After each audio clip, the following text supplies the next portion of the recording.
Marketing advertising है, marketing sales है, marketing events के लिए स्पॉन्सरशिप को लेके आने का नाम है। आप जब भी किसी से पूछेंगे कि यार मुझे बताओ कि मार्केटिंग दर हकीकत है क्या, तो वो आपको एक लिस्ट दे देगा कि मेरे नजदीक मार्केटिंग इस चीज को कहते हैं। आजकल की मार्केटिंग को यहां पहुंचने में टाइम लगा।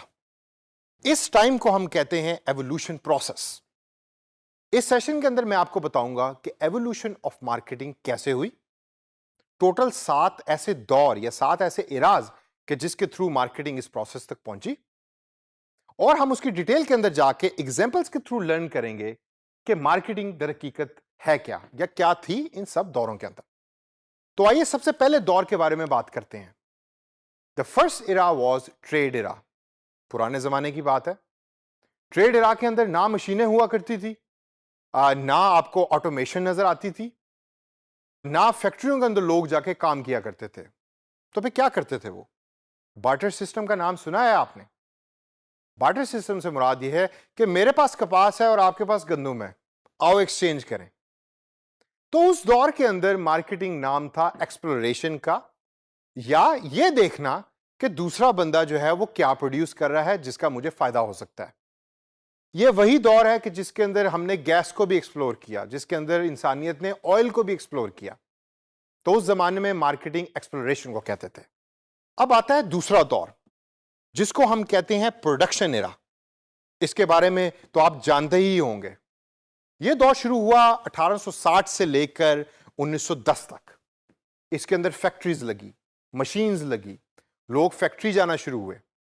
हम अक्सर देखते हैं कि लोग फैक्ट्री में जाकर चिप्स के रैपर्स को पैक कर रहे हैं। यह इसी दौर में हुआ या इस दौर में शुरू हुआ। तो मार्केटिंग का फोकस फिर क्या था प्रोडक्शन एरा में? मार्केटिंग का फोकस यह था कि प्रोडक्शन एफिशिएंसी को बढ़ाया जाए। जो इंसान या जो वर्कर 8 पैकेट्स दिन के अंदर पैक कर रहा है, उसकी एफिशिएंसी को बढ़ाकर उस 8 को 15 के अंदर कन्वर्ट किया जाए, और मार्केटिंग उस चीज के ऊपर फोकस कर रही थी। इस प्रोडक्शन एरा के बाद तीसरा जो दौर आया वो बड़ा इंटरेस्टिंग था। उसको हम कहते हैं सेल्स का दौर या सेल्स एरा। अब सेल्स एरा बेसिकली क्या है? सेल्स एरा है कि प्रोडक्शन भी हो गई, मार्केटिंग ने उसके ऊपर फोकस कर दिया। अब प्रोडक्ट तैयार पड़ी है तो उसको बेचने के लिए you need a sales person. तो मार्केटिंग फिर नाम हो गया सेलिंग का।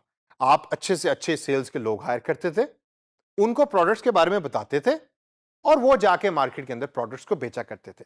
और ये जो दौर है ये था 1920 से लेकर 1930 तक, जिसके अंदर मार्केटिंग सिर्फ सेलिंग का नाम होती थी। फिर अगला दौर आया। अगला दौर था 1940 से 1950 तक, जिसके अंदर मार्केटिंग वालों को एहसास हुआ कि यार सेलिंग और प्रोडक्शन ही खाली मार्केटिंग नहीं है, हमें ब्रांडिंग की तरफ भी तवज्जो देनी है, हमें इश्तेहारात भी बनाने हैं, हमें ब्रोशर्स भी बनाने हैं। आपने अक्सर देखा है कि आपके लोकल इलाके में जो पिज़्ज़े की दुकान है उसका आपको घर पे पैम्फलेट मिलता है, by one get one free का। ये इसी दौर के अंदर शुरू हुआ। तो मार्केटिंग को नाम दिया गया ब्रांड डेवलपमेंट का। इससे आगे अगर हम चलें तो फिर ज्यादा जो हम वेल नोन कॉन्सेप्ट जिसको समझते हैं मार्केटिंग कंपनी का कॉन्सेप्ट, वो आया जो था 1960 से लेकर 1990 के दरमियान। इसमें क्या हुआ? इसमें प्रोडक्शन के लोग, सेल्स के लोग और ब्रांड डेवलपमेंट के लोग इकट्ठे एक टेबल पे बैठे, और उन्होंने डिसाइड किया कि अगर हमारी कंपनी को बेस्ट प्रॉफिटेबिलिटी चाहिए तो हमें इकट्ठे काम करना पड़ेगा।